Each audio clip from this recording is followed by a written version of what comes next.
Hola, muy buenas tardes. El día de hoy presentamos este simposio extraordinario de la Academia Nacional de Medicina intitulado Oportunidades para mejorar la calidad de vida a través de la vacunación en el adulto.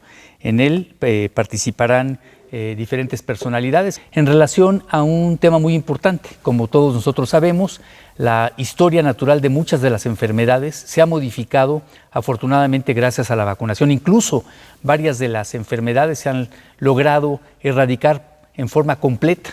Tenemos algunos ejemplos como que vivimos en forma cotidiana. Sin embargo, la vacunación en el adulto no es una práctica todavía muy común, ni siquiera dada por los pacientes, pero tampoco por los propios médicos. No tenemos esa cultura en donde nos hace ir en forma oportuna para que nos vacunemos contra diferentes vacunas. Hoy vamos a tratar de ver un problema de salud pública que es la vacuna contra el herpes zóster, y digo que es un problema de salud pública porque aunque no ocasiona mortalidad esta enfermedad, sí ocasiona una gran morbilidad con una neuropatía que en muchas ocasiones esta neuropatía se vuelve crónica y muchas veces irreversible, y se requieren muchos antineuríticos para manejarla. De tal manera que tenemos la opción el día de hoy de escuchar a diferentes personalidades que nos van a ayudar a entender un poco esta enfermedad del herpes zóster y la prevención con la vacuna para esta enfermedad que causa estos problemas de salud pública en relación a un dolor que muchas veces es insoportable y que requiere muchos de los fármacos que podemos evitar si a tiempo nos vacunamos contra el herpes. Que tengan muy buenas tardes. Quiero empezar por agradecer a la Academia, a GSK por su invitación para la presentación en esta mañana de vacunación de adultos. Lo que a mí me corresponde es hablar de la prevención del herpes zóster con una vacuna, con un sistema adyuvante. Estas son mis credenciales, soy médico infectólogo, soy miembro de esta Academia Nacional, investigador nacional. ¿Por qué vacunar al adulto contra herpes zóster? Lo primero es porque hay una vacuna. Y hemos dispuesto de una vacuna que ha hecho un buen servicio, que ha sido la vacuna de virus vivos. Y sin embargo, su eficacia no es muy alta.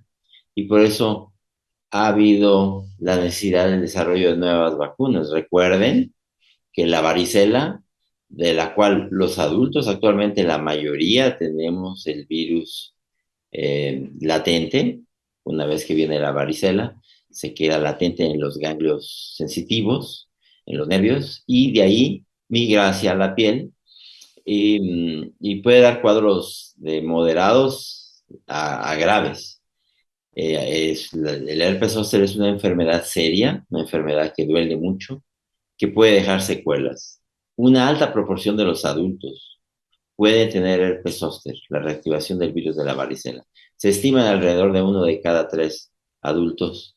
Y el problema es que mientras más se avanza en edad, más es la probabilidad de complicaciones. Particularmente las que son muy preocupantes, como ven aquí esta imagen, las oculares. Una vez que ataca esa zona, puede acabar inclusive en la pérdida de la visión de uno de los lados, pero puede haber complicaciones de todo tipo, de la piel, de las vísceras, puede haber neumonitis, encefalitis, y como ven ustedes, de acuerdo con los grupos de edad, a mayor edad, más es la probabilidad de complicaciones. Vean, por ejemplo, para los adultos de 80 años o más, cómo la tasa de complicaciones llega aproximadamente al 20%. No es entonces el herpes zóster una enfermedad que debamos ver como una situación casi natural y leve. El herpes zóster hay que prevenirlo en toda la medida de lo posible. Casi todos tenemos un umbral para tener herpes zóster. Esta gráfica nos lo muestra. Vean ustedes que depende sobre todo de cuando se pierde la inmunidad celular. Una vez que tenemos la varicela, tenemos la activación de la inmunidad humoral y sobre todo para la prevención a largo plazo del herpes zóster de la inmunidad celular. Y esa nos ayuda durante prácticamente toda la vida. Sin embargo, puede ocurrir, particularmente después de los 50 años de edad, la caída de esa inmunidad celular por la senescencia, por el desgaste, digamos, natural de la edad, o bien antes puede venir la caída si somos sometidos a inmunosupresión por enfermedad o por manejos de fármacos contra el cáncer, por ejemplo, o enfermedades reumáticas. Y una vez que baja esa inmunidad celular, la activación del herpes es casi solamente cosa de tiempo. Para eso entonces, decíamos, teníamos una vacuna, pero a partir de la década pasada se empezaron los estudios del desarrollo de la nueva vacuna recombinante con un sistema adyuvante contra contra el herpes zóster. Eh, la estrategia del desarrollo de una vacuna recombinante de varicela zóster era abordar esos desafíos específicos, porque la gente con inmunosupresión no responde bien a las vacunas tradicionales de virus vivo, por ejemplo. Y se espera que una vacuna con adyuvante mejore la respuesta inmune, inclusive en el caso de los inmunocomprometidos, que es la población que es con mucho más sensible o más blanco del desarrollo de una complicación de varicela zoster. Eh, un sistema con adyuvante genera entonces una respuesta más fuerte, más duradera, y aborda el problema de la caída de la inmunidad celular que viene, ya sea con la edad, como decíamos, o con la inmunosupresión de algunas enfermedades o inmunosupresión inducida por fármacos. La composición de la vacuna tiene que ver con un antígeno de glucoproteína E. Glucoproteína E es la más abundante del virus varicela zoster. Digamos que es el equivalente a la que ahora se ha vuelto famosa la proteína Spike en el coronavirus. El equivalente es la glucoproteína E en el virus varicela zoster. Se expresa en las lesiones dérmicas y es, digamos que, el target, la diana de la respuesta humoral y celular. El sistema adyuvante, por su parte, es algo complejo. Incluye lipopolisacáridos de salmonela, adyuvantes saponinas naturales, un liposoma o liposomas, que son sistemas de entrega, digamos, de la vacuna a las células presentadoras de antígeno. Y es una vacuna que se pone en dos dosis, generalmente una dosis inicial y la otra a los 2 meses o poco más. Ha habido varios estudios ya de la eficacia de la vacuna recombinante contra el herpes zóster, dado que es difícil comparar contra otras vacunas. La vacunación se ha hecho básicamente contra placebos. Se ha hecho en estudios, sobre todo en adultos de 50 años y más de edad. Aquí ven los dos principales estudios, el SOE 50, Zoster 006, y el SOE 70, que se refiere a la comparación contra placebos en individuos de 50 a menos de 70 y de 70 o más.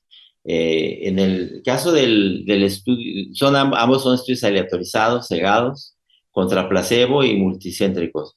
Es interesante saber que en México se reclutaron una buena parte de los pacientes. Hay que decir que en total se trata de estudios de alrededor de 30,000 pacientes. Y en México veremos un poco más tarde la cifra exacta, pero más o menos se reclutaron el 10% de los pacientes. Y como decíamos, es una vacuna que se pone a los 0 y 2 meses, y en estos dos estudios se analizaron para dos poblaciones blanco diferentes. Ya insisto, 50 a menos de 70 y 70 a más años de edad. Los estudios están reportados en los documentos propios de GSK, pero están reportados básicamente en los estudios, pues, que creo que fueron señeros en New England en 2015 y 2016. Ahí ven ustedes las referencias.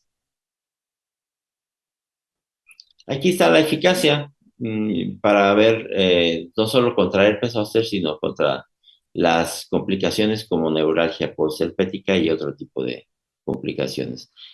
Primero en la tabla de la izquierda En lo que se refiere a la eficacia contra herpes zóster, pueden ver que en el estudio de SOE 50 hubo 6 casos de alrededor de 7,300 contra placebo 210 casos, o sea, hubo alrededor de 30 y tantas veces menos casos en el brazo de la vacuna que en el brazo del placebo, lo cual nos da una eficacia pues, muy cercana al 100%, 97%, y hay que decir que es una eficacia extraordinaria si uno compara contra las vacunas existentes en las décadas anteriores. Y para las poblaciones mayores de 70 años, como es natural, la eficacia es un poco menor, pero también sigue siendo excelente, arriba del 90%. Estamos hablando de 25 casos,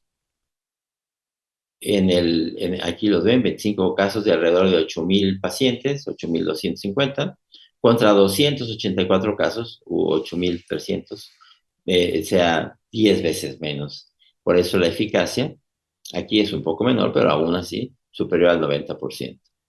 En ese mismo sentido, si analizamos la eficacia contra neuralgia postherpética, que es, digamos, uno de los blancos fundamentales, porque recuerden que el herpes, no solo las complicaciones agudas, sino sobre todo es una enfermedad que muy frecuentemente deja un dolor por tiempo prolongado o de por vida. Y en ese sentido, para los mayores de 50, la eficacia 90%, 91,2% y 88% para los mayores de 70 años, que sigue siendo también excelente. Para otras complicaciones menores, bueno, no necesariamente menores, sino diferentes, como vasculitis o enfermedad diseminada, enfermedad oftálmica, también la eficacia es arriba del 90%. Entonces, si uno compara contra placebo, pues uno ve la alta eficacia, pero también si comparamos históricamente contra vacunas sin adyuvante, pues vemos que la eficacia es sustancialmente mayor. Al respecto de la seguridad, que es lo primero que tenemos que analizar siempre en una vacuna, también los datos tienden a ser muy buenos. Hay que recordar que cuando se analizan vacunas a largo plazo, por ejemplo, estas vacunas, el SOE 50 y el SOE 70, que tienen análisis hasta los 10 años más o menos, y de hecho los datos que les presenté antes, que fueron, déjenme, perdón, que aquí me perdí un poco en la presentación. Los datos que presenté antes, que fueron estos, están hechos, el desenlace es la aparición de la complicación de 10 años, pero más o menos es un promedio de 3 años el que se analiza porque la complicación aparece antes en algunas personas. En cambio, ya complicaciones menores, el blanco es hacia 10 años. O complicaciones también mayores que no incluyen el herpes zóster. Pueden incluir cualquier tipo de evento grave, incluida la muerte. Y cuando uno analiza poblaciones de más de 50 años de edad, pues a 10 años, vemos que hay todo tipo de problemas pueden ocurrir, como infartos, embolias, vasculitis. Y en ese sentido, los eventos que pudieran considerarse graves o fatales, pues no son diferentes en el brazo de la vacuna de varicela contra el placebo, 10%. Eventos que pudieran considerarse de autoinmunidad, alrededor de 1,2 y 1,2 y 1,4% en vacuna y varicela, de varicela, zóster y placebo también no son diferentes, y los eventos adversos no graves pues tampoco son diferentes. Entonces puede considerarse que es una vacuna noble. Hay que decir que en condiciones agudas la vacunación pues da molestias, ¿verdad? Puede dar dolor de hombro, que es lo más común, pero puede dar fiebre. Yo, por ejemplo, cuando me puse la vacuna me dio fiebre intensa, por lo menos el primer día de la vacunación. Ahora, ¿cuánto dura la inmunidad? Se espera que la inmunidad dure por tiempo prolongado, como les voy a mostrar aquí.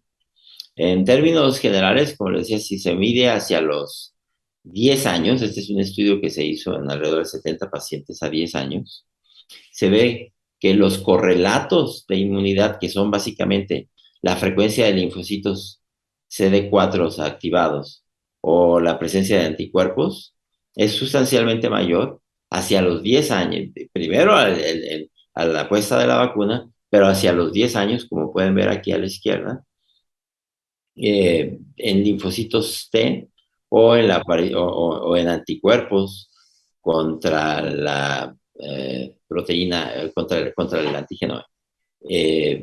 Lo ven aquí en humoral y celular. El correlato puede no ser perfecto porque no necesariamente la presencia de anticuerpos, como sabemos para otras vacunas, señala que hay una protección. Y sin embargo parece funcionar bastante bien también aquí en relación con la presencia de inmunidad.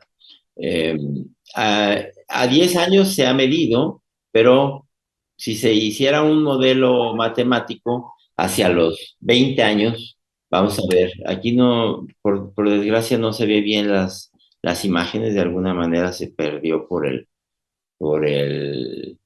programa, pero la proyección es que la respuesta inmune mediada por células o la respuesta inmune mediada por anticuerpos es, si uno hace la proyección de 10 años, es presente todavía hacia los 20 años de la aplicación de la vacuna.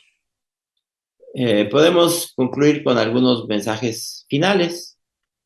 Creo que podemos concluir con que la vacuna es eficaz en pleno envejecimiento. En los estudios extensos de eficacia y seguridad de casi 30,000 participantes, la vacuna recombinante de varicela zoster tiene una eficacia que no tiene precedentes, superior al 90% en todos los grupos de la edad.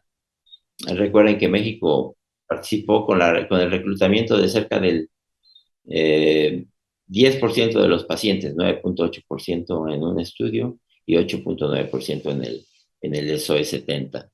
Así que México participó con alrededor del 9.4% del total. Se redujo la posibilidad también de contraer neuralgia posherpética y otras complicaciones. Y en adultos mayores de 50 años, entonces se puede concluir que se presenta una inmunidad persistente, aún hacia los 10 años, y que en modelos matemáticos esa inmunidad se puede medir se puede prolongar o inferir a por lo menos hacia los 20 años. Según los datos actuales, entonces, las reacciones previstas más frecuentes son el dolor, la fiebre, la fatiga y mialgia en el momento de la aplicación, pero son generalmente de corto plazo, de pocos días y de intensidad moderada. La incidencia de eventos adversos y de eventos adversos fatales medidos a largo plazo fue similar para grupos de vacuna y placebo. Así que los datos de seguridad no han detectado hasta la fecha señales de seguridad o de inseguridad que pudieran afectar el beneficio de la vacuna. Por tanto, sí podemos considerar que la vacuna tiene beneficios que superan los riesgos. Se siguen analizando datos post comercialización por GSK y se seguirá monitorizando la seguridad de la vacuna ya, digamos, en la fase 4. El cumplimiento de la vacuna fue alto, casi todos los pacientes volvieron por la segunda dosis. Y podemos concluir entonces en que estamos con una nueva herramienta que ayuda a la prevención de esta grave enfermedad. Muchas gracias por su atención. Hola, muy buenas tardes. Pues agradezco la presentación del doctor Jalabe y saludo muy cordialmente al doctor Macías y a la doctora Huerta, con quien tengo el gusto de compartir esta sesión. Y agradezco la presencia de todos ustedes, el hecho de que ustedes estén ya conectados aquí ante este tema tan importante que la Academia Nacional de Medicina ha tenido a bien compartir, pues nos habla mucho de la importancia que cada uno de nosotros tenemos en procurar el bienestar para nuestros pacientes, sobre todo a través de la prevención. Y bueno, yo como neumóloga, desde el punto de vista respiratorio, voy a abordar la importancia de que los pacientes con EPOC tengan la vacuna contra herpes zóster. ¿Cuál es la importancia de que se vacunen? ¿Por qué deben de vacunarse? ¿Cuál es su riesgo? ¿Y cuáles son los beneficios que podemos obtener a través de esta vacunación? Y les presento mis credenciales. Y declaro que para esta charla no tengo ningún conflicto de interés. Como bien sabemos, la enfermedad pulmonar obstructiva crónica desde hace ya muchos años ha dejado de connotarse como solo una enfermedad respiratoria y ahora la conocemos como una enfermedad sistémica.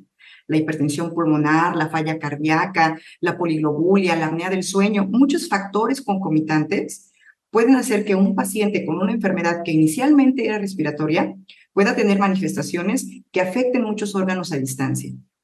Como bien sabemos, esta enfermedad desafortunadamente tiene mucho trasfondo con factores de riesgo, algunos modificables, algunos no.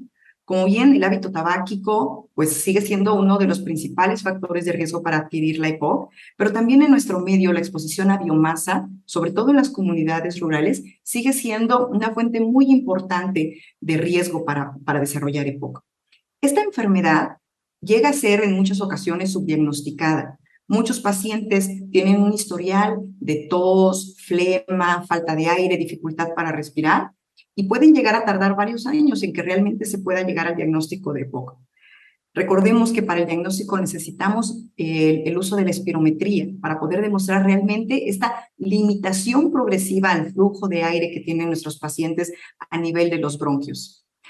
La enfermedad de EPOC puede tener una prevalencia de hasta el 11.7% a nivel mundial. Sin embargo, se reconoce que hasta el 60 o hasta el 85% de los pacientes no están diagnosticados, sobre todo cuando están todavía en etapas leves o moderadas, donde podemos impactar mucho más en la sobrevida y en el riesgo futuro que los pacientes pueden tener. Dentro de la fisiología y de los síntomas, el curso que tiene un paciente con EPOC, pues sabemos bien que no solamente son los síntomas respiratorios, como decíamos. Si bien es cierto que la tos crónica, las sibilancias, la producción de flemas matutinas, la falta de aire cuando a veces tienen que hacer alguna actividad física, son como los síntomas más cardinales. También muchos de estos pacientes, derivado de todas estas sintomatologías, pueden empezar a tener otro tipo de alteraciones. Disfunción muscular, disfunción diafragmática, pérdida de peso, no quieren comer bien, empiezan a tener problemas derivado de la falta de aire, empiezan a ya no quererse mover. Entonces, ahora tenemos, además de la disfunción muscular, un paciente deprimido, un paciente con ansiedad, un paciente que tiene más riesgo embólico por estar en más reposo, dentro de muchísimas otras alteraciones. Y como bien sabemos, la broncoconstricción y la inflamación son dos componentes que siguen siendo lo principal cuando hablamos de un paciente con enfermedad pulmonar obstructiva crónica. Toda la broncoconstricción que se genera dentro de los bronquios, la disminución del flujo de aire, la hipersecreción de moco a cargo de las células caliciformes, que conlleva a que el flujo de aire y por ende la entrada de oxígeno tenga limitación ahora, pues todo esto nos conlleva a que el paciente pueda llegar a estar presentando incluso exacerbaciones. Conocemos bien como una exacerbación, pues la salida de este curso normal del paciente. Si bien es cierto que los pacientes con EPOC regularmente tienen tos y flemas, cuando el paciente empieza a tener ahora muchísima más tos, muchísima más flema y a veces pueden tener síntomas infecciosos, pues estamos ante la presencia de una exacerbación. Y sabemos muy bien que todas las exacerbaciones impactan en el tiempo de vida de los pacientes y que muchas veces después de una exacerbación, el paciente ya no se encuentra en una etapa leve, sino ahora está en una etapa moderada, en una etapa grave o en una etapa muy grave. ¿Y qué pasa con herpes zóster y EPOC? Bueno, pues en los últimos años han aparecido ya mucha evidencia científica, ya contamos incluso con metaanálisis en los cuales se ha podido demostrar la asociación que tiene tener EPOC y poder llegar a padecer herpes zóster. Si nosotros recordamos, EPOC habitualmente es una enfermedad en personas mayores y herpes zóster es una enfermedad latente. El virus se queda dentro de los ganglios de todos de los nervios dorsales. A mayor edad aparece también inmunosenescencia. Este término que le hemos dado a tener nuestras defensas pues ya muy ancianas, por decirlo de alguna forma coloquial. La inmunosenescencia entonces conlleva a mucha disfunción de la inmunidad celular. Y muchos mediadores inflamatorios, muchas células que participan en la fagocitosis de este virus, ahora se encuentran ya con un mal funcionamiento. CD4, CD8, factor de necrosis tumoral alfa, dentro de muchos otros, conllevan a que el paciente pueda tener entonces ahora un sistema inmunológico disminuido, un sistema inmunológico ya no eficiente. Y si a esto le añadimos que el paciente además tiene una enfermedad inflamatoria, como la enfermedad pulmonar obstructiva crónica, luego entonces esto hace que el paciente con EPOC sea un candidato perfecto para poder desarrollar herpes zóster. Dentro de muchos estudios que se han ya llevado a cabo, se ha demostrado que tener EPOC es un riesgo para poder desarrollar herpes zóster, incluso a partir de los 40 años. Y que las personas que son mayores de 50 años y los que son mayores de 65 años, el riesgo de llegar a padecer neuralgia posherpética es mucho mayor. Luego, entonces, si nosotros tenemos un paciente con EPOC y podemos determinar ese factor de riesgo y podemos impactar en la prevención a través de vacunación, pues además de quitarle los riesgos que normalmente le quitamos cuando los vacunamos por neumonía, cuando los vacunamos contra tosferina, contra influenza, contra COVID, pues les estamos quitando todavía un riesgo más. Existen muchos reportes entonces de que EPOC es un factor de riesgo para desarrollar herpes zóster y lo tenemos ya bien definido en cohortes establecidas en muchos de los ensayos clínicos. Evidentemente, pues toda esta información se viene dando en los últimos años y a veces cuesta un poco de trabajo poder tener grupos etarios bien establecidos en los estudios, ¿no? Tenemos estudios que se han hecho en poblaciones diferentes a la población mexicana, por ejemplo, pero que sí nos pueden llevar hacia el camino que nosotros queremos llegar, que es poder valorizar el riesgo que puede tener un paciente y saber cómo nosotros podemos actuar, tratar de ser un médico más de forma proactiva, ¿no? Ya no solamente tratar los síntomas o tratar la enfermedad, sino adelantarnos y pensar en que si el paciente tiene algún factor de riesgo, este paciente puede tener un gran beneficio si nosotros sabemos cómo prevenirlo. Y dentro de la evidencia que tenemos entre la asociación de EPOC y herpes zóster, pues tenemos 3 grandes estudios. Quiero mostrárselos en esta diapositiva. Uno de ellos es el estudio de Marra. Es un estudio un metaanálisis que reunió 88 estudios. 12 de estos estudios fueron realizados en pacientes específicamente con EPOC. Tenemos mucha variabilidad en cuanto a la edad, por eso no podemos tener un valor exacto de incidencia en edad en años, pero sí podemos nosotros tener un cociente de riesgo de hasta 1.41 demostrado, lo cual nos dice que entonces un paciente con EPOC sí tiene mucho más riesgo de desarrollar herpes zóster. Y otro de los estudios que también tenemos entre la asociación de EPOC y herpes zóster es el estudio de Imafuku. Este estudio fue desarrollado en Japón, también muy reciente, publicado en el 2020, y es un estudio en el cual se categorizaron más de 2 millones de habitantes. En este estudio, todos los pacientes eran mayores de 18 años y 9.738 de ellos padecían EPOC. Aquí sí podemos tener una diferenciación entre la incidencia de herpes zóster en los pacientes mayores de 18 años de 7.25 y en los mayores de 65 años, noten cómo la incidencia es mayor, hasta del 11.66. Y de ahí podemos entonces tener una razón de riesgo ajustada de hasta 1.24.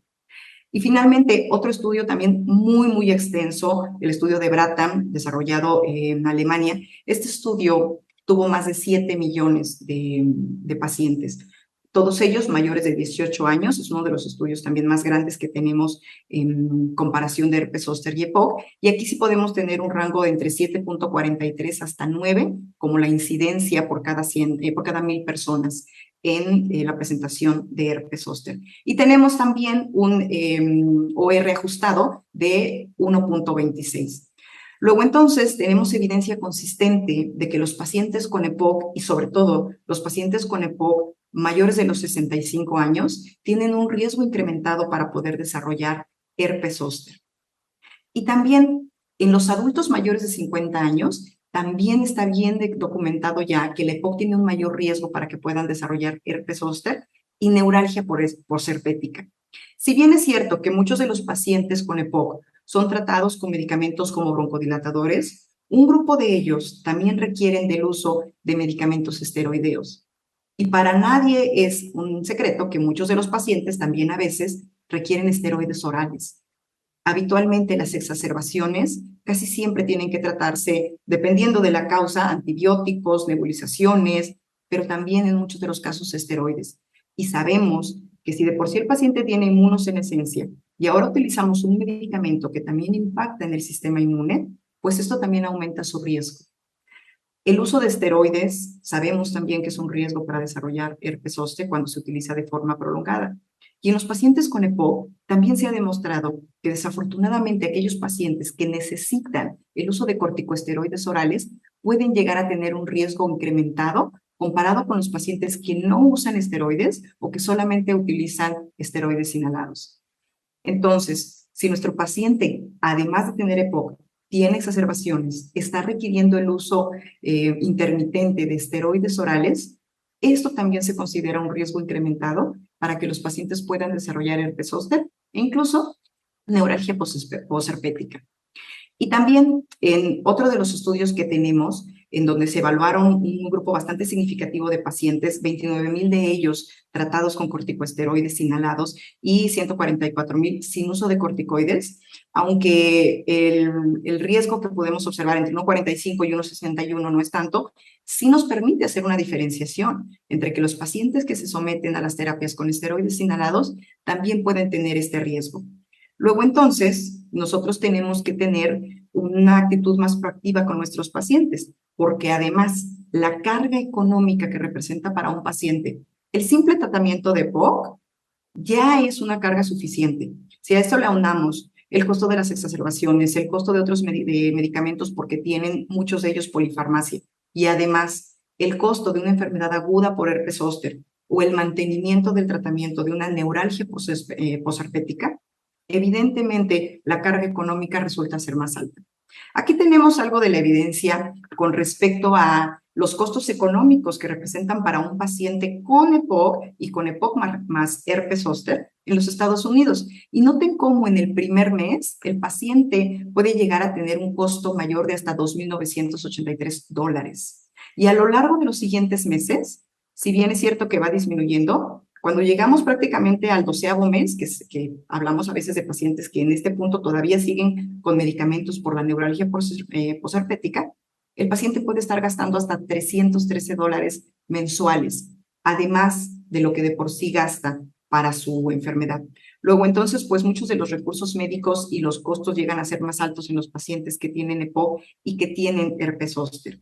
Como decimos siempre, una vacuna, que muchas de ellas son gratuitas, pero en el caso de que no lo sea, cualquier vacuna representa siempre un mínimo costo con respecto a todo lo que puede prevenir. No solamente hablando de costo económico, sino también costo físico para los pacientes.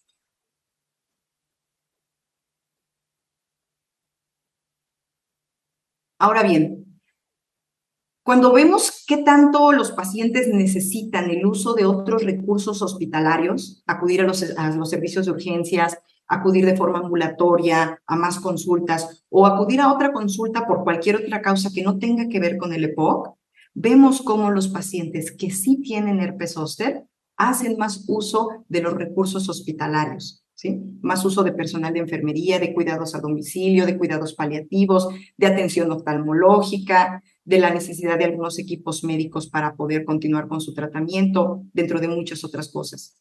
Si bien es cierto que en esta gráfica podemos ver que la hospitalización no representa un riesgo incrementado, porque habitualmente herpes zóster es muy raro que un paciente se tenga que hospitalizar, pero observen ustedes la carga de asistencia por cualquier otra razón, en los pacientes que no tienen herpes zóster y en los pacientes que sí tienen herpes zóster, en las salas de urgencias, ¿sí? Y en la asistencia ambulatoria. Y dentro de muchas otras, como por ejemplo decíamos la atención oftalmológica, que muchos de estos pacientes pues pueden tener repercusión. Luego entonces el riesgo incrementado, el riesgo ajustado, llega a ser mayor, ¿no? Por ejemplo, en el caso de cualquier visita por cualquiera de las causas de 1,17 o en otras, pues dentro entran las oftalmológicas, 1,13.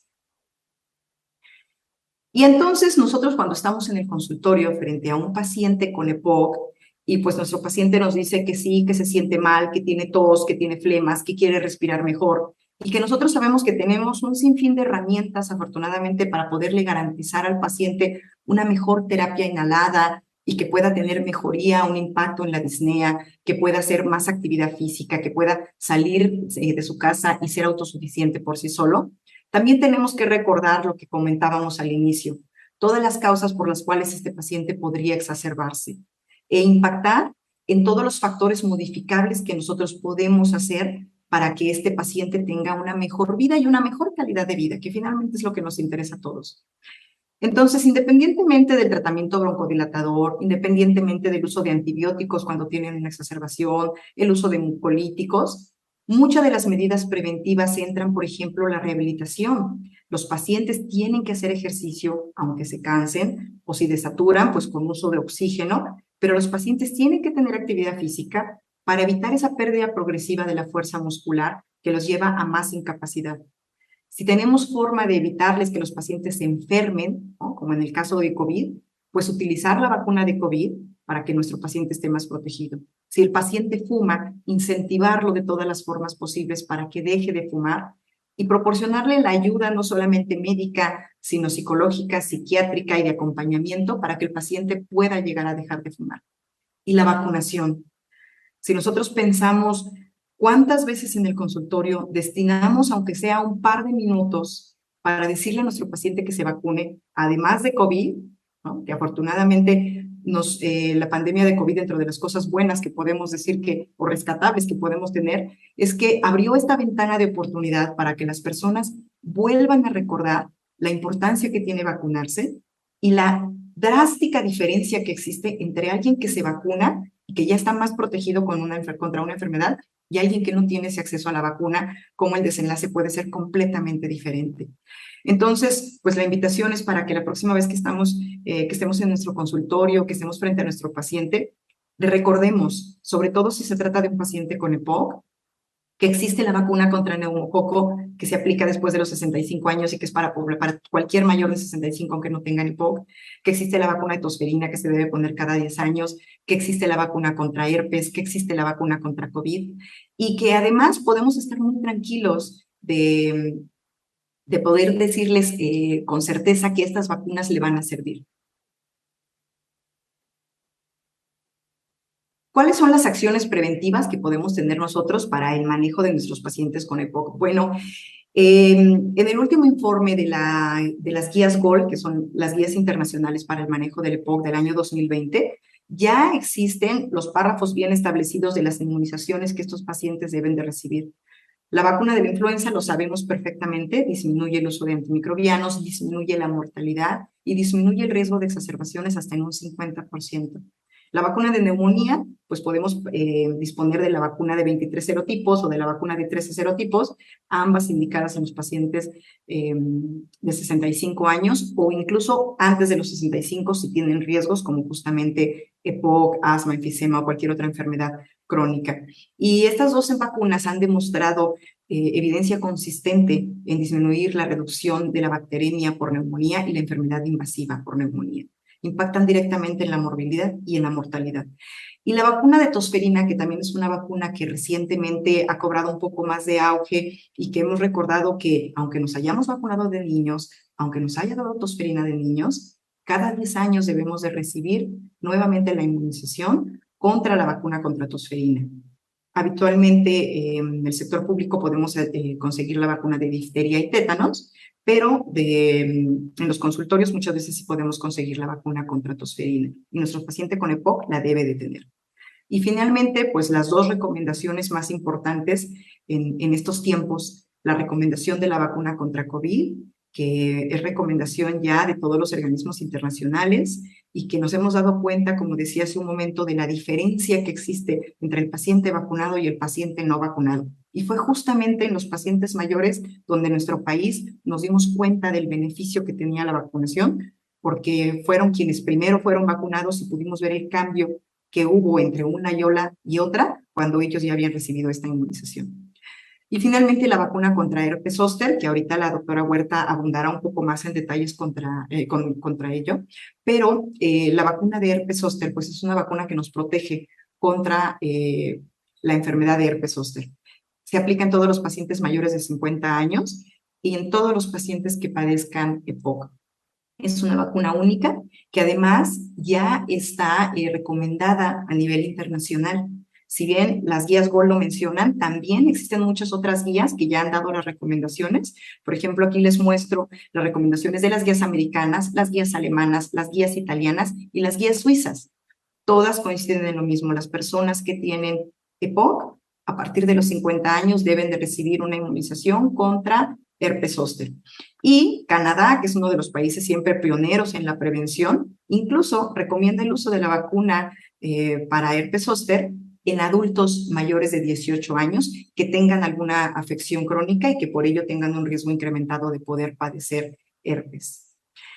Y finalmente, pues lo que a todos nos interesa saber, ¿qué tan eficaz es esta vacuna? ¿Qué tan segura? ¿Qué tan tolerable es esta vacuna? Bueno, pues en los estudios que se han realizado, la verdad es que el número de eventos adversos graves, las muertes y todo lo relacionado a síntomas concomitantes, prácticamente no hubo diferencias significativas entre los pacientes que recibieron vacuna y los pacientes que recibieron placebo.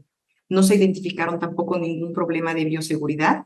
Y en esta gráfica podemos ver todas las diversas entidades de factores de riesgo que se evaluaron y el porcentaje de eficacia que tenemos en cada uno de ellos. Por ejemplo, para asma, 88.8%, y enfermedades respiratorias, donde estaría incluido EPOC, 84.5%. Pero me llamó incluso mucho la atención, vean ustedes, en enfermedad cardíaca coronaria, 97% de eficacia. Luego, entonces, tenemos datos contundentes de que la vacuna contra herpes zóster es segura, es eficaz y que muchos pacientes pueden beneficiarse de disminuir su riesgo de tener herpes zóster en los siguientes años, porque sabemos que un paciente con EPOC tiene, además de muchos otros riesgos, el riesgo específico también para poder llegar a tener herpes zóster. Y finalmente, ya para ir concluyendo, pues a manera de resumen, entonces les diría que, como bien sabemos, la enfermedad pulmonar obstructiva crónica afecta a personas de todo el mundo, 384 millones evaluados en el 2010, y se prevé que en los siguientes años siga aumentando. Se ha dicho que seguramente dentro de los siguientes 10 años será una de las 3 principales causas de mortalidad por enfermedades crónicas. Y esto no solamente derivado del problema respiratorio, sino, como les comentaba, de toda la inflamación y de toda la patología sistémica que la enfermedad de EPOC puede llegar a producir a lo largo de su evolución. Las personas con EPOC tienen un riesgo incrementado para poder llegar a tener herpes zóster y neuralgia posherpética, sobre todo en aquellos pacientes que tienen la necesidad de utilizar esteroides orales. Dentro de los estudios post-hoc que se hicieron, se demostró que la vacuna es eficaz contra herpes zóster. Como les mencionaba, 84.5% en los pacientes que tienen algún trastorno respiratorio y hasta 97% de eficacia en los pacientes que tienen enfermedad coronaria aguda. Y sin ningún problema de seguridad. Eso es muy importante. La vacuna es bastante bien tolerada. Los eventos adversos no tuvieron mayor relevancia con respecto a los pacientes con placebo, y creo que eso es lo que tenemos que llevarnos el día de hoy, la importancia de vacunar a nuestro paciente, la evidencia que ya existe a nivel internacional de que la inmunización es recomendada y que estamos haciendo lo correcto cuando le decimos a nuestro paciente que una vacuna es la mejor forma de poderse proteger y evitar enfermedades futuras. Y finalmente, pues aunque los medicamentos y muchos otros insumos médicos se encuentren ya en circulación, siempre la farmacovigilancia es muy importante porque es lo que nos ayuda a seguir teniendo la información que garantice la seguridad del uso en los humanos. Así que les invito para que reporten cualquier información respecto a esta vacuna o cualquier otro fármaco del laboratorio Glaxo para que lo puedan ustedes reportar, por favor. Y bueno, esta sería mi última diapositiva. Les agradezco muchísimo su tiempo, agradezco a la Academia Nacional de Medicina por la invitación y los dejo ahora con la doctora Huerta. Buenas tardes. Hola, muy buenas tardes. Gracias por acompañarnos. Es un gusto para mí y un honor para mí estar aquí con ustedes, compartiendo el foro con los expertos que pasaron previo a mi presentación. Yo voy a platicar un poquito de la necesidad de la vacuna recombinante contra herpes zóster en situaciones de inmunocompromiso. Soy la doctora Gloria Huerta, soy infectóloga, soy pediatra, soy maestra y doctora en ciencias médicas, tengo un máster en VIH y soy miembro de la Academia Mexicana de Pediatría y actualmente estoy en GSK México como gerente médico de vacunas. El herpes zóster, como ya vimos en las presentaciones anteriores, es una enfermedad que se presenta frecuentemente en las personas de 50 años y más y depende exclusivamente de cómo va envejeciendo nuestro sistema inmune, de la inmunosenescencia. Pero también esta incidencia se ve incrementada en personas que viven con alguna condición de inmunocompromiso, ya sea por enfermedad o por tratamiento. En esta gráfica podemos ver cómo esta incidencia se ve incrementada dependiendo de la enfermedad que padezcamos, por algún tratamiento que estemos recibiendo o exclusivamente por la enfermedad, como sería VIH.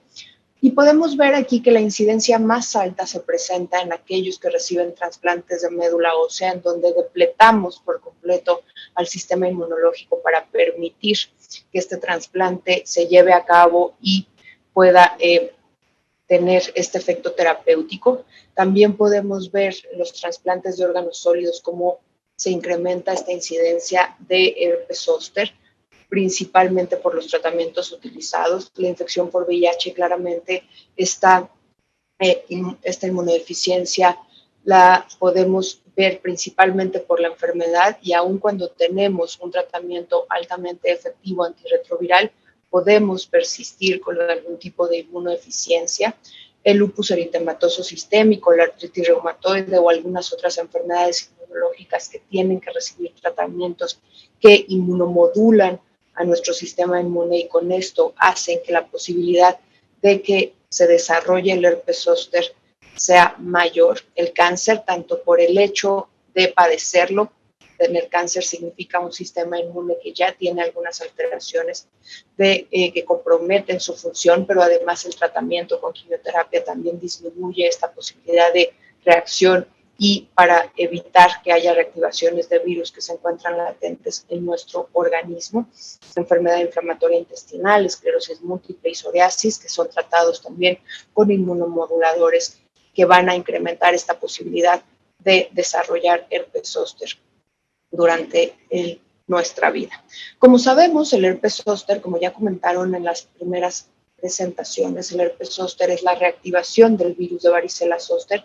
Después de haber padecido varicela, permanece en nuestro cuerpo por el resto de nuestra vida, y entonces va a depender de ciertas características de mi sistema inmune que se reactive. Y en los pacientes que viven con algún tipo de inmunodeficiencia o inmunocompromiso, esta reactivación puede ser mucho más sistémica, puede similar a una infección por varicela, por estas lesiones que pueden estar en múltiples dermatomas, a diferencia del herpes zóster que se presenta en inmunosenescencia.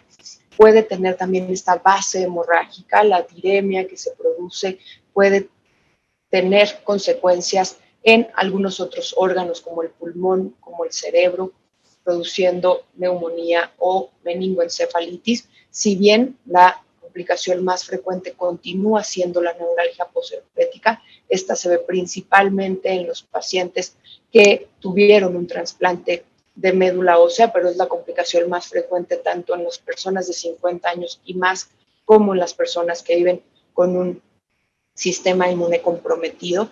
Y además estos pacientes tienen una mayor posibilidad de recidiva. Ya vimos que la recidiva en los pacientes, en las personas de 50 años o más, puede ser del 5%, pero en estas personas tienen una recidiva mucho más frecuente. El desarrollo de una vacuna recombinante con adyuvante claramente está dirigido a esta inmunosenescencia, es decir, a esta disminución natural de la inmunidad, pero también aquellos que viven con inmunocompromiso. Entonces, que tenga este adyuvante hace que la reactivación del sistema inmune, que la activación de las células y los anticuerpos sea más robusta. Si bien, como vamos a ver más adelante, estudiar a todas las personas que viven con inmunocompromiso puede ser complicado por varios factores que vamos a comentar, tenemos estudios en fase 2, fase 3, con población altamente inmunocomprometida, como lo son aquellas personas que recibieron un trasplante autólogo de médula ósea, también aquellas personas que están recibiendo quimioterapia por una neoplasia hematológica maligna, aquellos que recibieron un trasplante renal, aquellos que viven con un tumor sólido con y sin quimioterapia, y pacientes que viven con VIH en diferentes momentos del tratamiento. Tenemos resultados de eficacia en los primeros dos grupos de pacientes, que son aquellos trasplantados de médula ósea, el trasplante autólogo de médula ósea, y los que viven, bueno, los que están padeciendo una neoplasia hematológica. Y en todos ellos tenemos también resultados de inmunogenicidad y seguridad que voy a mencionar más adelante.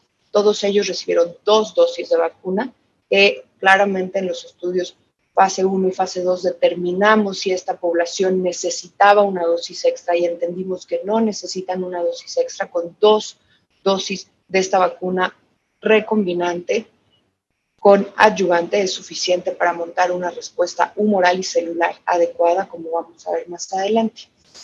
Si bien esta población de pacientes es la que hemos estudiado, claramente al entender que personas que tienen un inmunocompromiso muy severo, como lo es después de un trasplante de médula ósea, y que tienen una buena respuesta inmunológica, podemos hacer asociaciones hacia otras terapias o hacia otros inmunocompromisos. Incluir en el estudio de esta vacuna su eficacia e inmunogenicidad a toda la gama de pacientes que padecen algún tipo de inmunocompromiso sería muy complicado, porque claramente estas condiciones pueden ser múltiples. Las terapias que se utilizan para las diferentes enfermedades y los diferentes procesos oncológicos es muy diversa, y por supuesto las comorbilidades que están asociadas en estos pacientes pues hacen un abanico de pacientes que es muy complicado incluirlos a todos, pero entendiendo que esta vacuna ha montado una respuesta humoral y celular en personas que tienen un inmunocompromiso severo, podemos asegurar o podemos pasar esta información a otras poblaciones que tienen estos tratamientos o estas terapias moduladoras. Aquí podemos ver más adelante en estas gráficas en donde determinamos la diferencia que tienen los anticuerpos basales. Todos aquellos que padecimos varicela, por supuesto, tenemos anticuerpos basales contra este virus de varicela zoster, que son las barras moradas, y las barras naranjas y verdes son a un mes después de la segunda dosis y a 12 meses después de la segunda dosis, respectivamente, en todos los grupos que he mencionado, en donde podemos ver que claramente hay un incremento importante de la cantidad de anticuerpos específicos contra la glucoproteína E, que es la proteína recombinada que está incluida en la vacuna. Si bien no tenemos un punto de corte para saber cuáles son los anticuerpos protectores, sí podemos ver un incremento importante en los anticuerpos, pero más allá de los anticuerpos, y lo más importante es la inmunidad celular que se genera posterior a la aplicación de esta vacuna. Aquí podemos ver la respuesta de esta inmunidad celular, en donde sabemos que la inmunidad celular es la principal vía de defensa contra los virus, y herpes zóster no es la excepción. Aquí podemos ver nuevamente las células basales previo a la vacunación y posterior a las 2 dosis, 1 mes y 12 meses después de la segunda dosis, en donde vemos un incremento importante comparado con el basal de la inmunidad celular mostrada en esta gráfica en todos los grupos estudiados. ¿Y qué pasa con la eficacia? Como les decía, tenemos 2 estudios con eficacia, más bien 2 poblaciones estudiadas en donde ya tenemos los resultados de eficacia, y aquí podemos ver estas 2 poblaciones. La primera es aquella que recibió un trasplante autólogo de células madre hematopoyéticas, y aquí podemos ver en toda la población de 18 y más que tiene una eficacia para evitar la enfermedad de 68.2%, y podemos ver también por grupo de edad que esta eficacia es mayor al 65% de 18 a 49 años y en los mayores de 50. Pero también podemos ver una eficacia muy elevada, el 89.3%, para evitar las complicaciones. Es decir, aun cuando pudieron haber padecido la enfermedad, se previno la complicación de la neuralgia posherpética hasta en el 89% de las personas que recibieron esta vacuna después del trasplante. Aquí es muy importante entender que esta vacuna se recibió después del trasplante, porque una vez que depleto el sistema inmunológico para permitir el trasplante, tengo que repetir las vacunaciones previas. Por supuesto, aquellas que confieren un riesgo, como las vacunas de virus vivos, están contraindicadas, pero todas aquellas que recibieron previo al trasplante hay que aplicarlas nuevamente, y por esto se aplicó esta vacuna después del trasplante. Y también podemos ver la eficacia que logramos en pacientes que tienen una neoplasia hematológica, que están con quimioterapia, en donde podemos ver este 87.2% de eficacia para prevenir la enfermedad. ¿Cuál es la seguridad de esta vacuna? Como vimos también en las personas de 50 años o más, sí tenemos un incremento del dolor en el sitio de la aplicación comparado con el placebo. Al tener esta tecnología, este adyuvante, por supuesto, de lo que se trata es generar una inflamación y una reactivación del sistema inmune para que genere anticuerpos y células, y esto hace que sea más reactogénica, y por supuesto sí hubo diferencias en este dolor en el sitio de aplicación con respecto al placebo, pero el grado 3 fue poco frecuente y con una duración muy escasa, máxima de 3 días. Y aún con esta población que presentó un grado 3 de dolor, eso quiere decir que interfirió con su vida diaria, se completó la segunda dosis en más del 94% de la población vacunada. Entonces regresaron a la vacunación. Y algo que sí es importante mencionar es que aquellos que tuvieron grado 3 en la primera dosis tienen menos posibilidad de tener un grado 3 en la segunda dosis. Y otros efectos adversos solicitados, como la fatiga y las mialgias, también fueron diferentes con respecto al placebo. Sí produjo más fatiga en las personas vacunadas con esta vacuna recombinante con adyuvante, y también produjo más dolor muscular, pero nuevamente el grado 3 fue poco frecuente y de corta duración. Y lo más importante es aquellos efectos adversos severos, fatales o enfermedades inmunológicamente mediadas, sí pudimos constatar que no están relacionadas a la vacunación, que la proporción en la que se presentaron en aquellos que recibieron la vacuna con aquellos que recibieron el placebo fue exactamente la misma.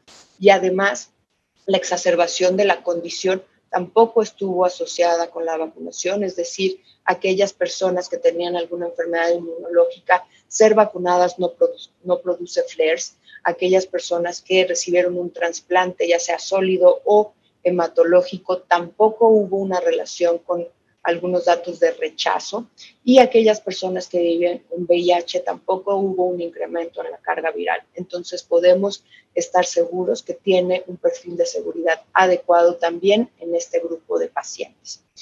Para resumir todo esto que acabo de platicar, es una vacuna que generó una eficacia muy elevada en aquellos pacientes que recibieron un trasplante hematopoyético. ¿Y por qué digo muy elevada? Porque históricamente las vacunas que se aplican en pacientes que tienen algún tipo de inmunocompromiso, las eficacias se pueden ver mermadas por el estado inmunológico del paciente. Aquí pudimos constatar un 68% de eficacia en todos los grupos vacunados con esta vacuna, que además habían recibido un trasplante de médula ósea, con más del 80% de probabilidad para evitar complicaciones como la neuralgia posherpética, y aquellas personas que tenían una neoplasia hematológica con y sin quimioterapia, una eficacia para evitar esta enfermedad en el 87%. En todos los grupos estudiados produce una potente respuesta inmunitaria celular y humoral, y además podemos estar seguros que tiene un perfil de seguridad clínicamente aceptable en todas las poblaciones estudiadas mayores de 18 años. Es importante también recordarles que la farmacovigilancia es responsabilidad de todos. De nosotros depende conocer cómo estas moléculas se comportan en vida real. Aquí están los teléfonos de GSK para que puedan reportar cualquier efecto adverso de las moléculas de GSK, pero también existen estas farmacovigilancia en COFEPRIS, y es importante que todos apoyemos para entender cómo estas vacunas o estas moléculas pueden también tener efectos en vida real. Agradezco muchísimo su atención. Muchas gracias por acompañarnos.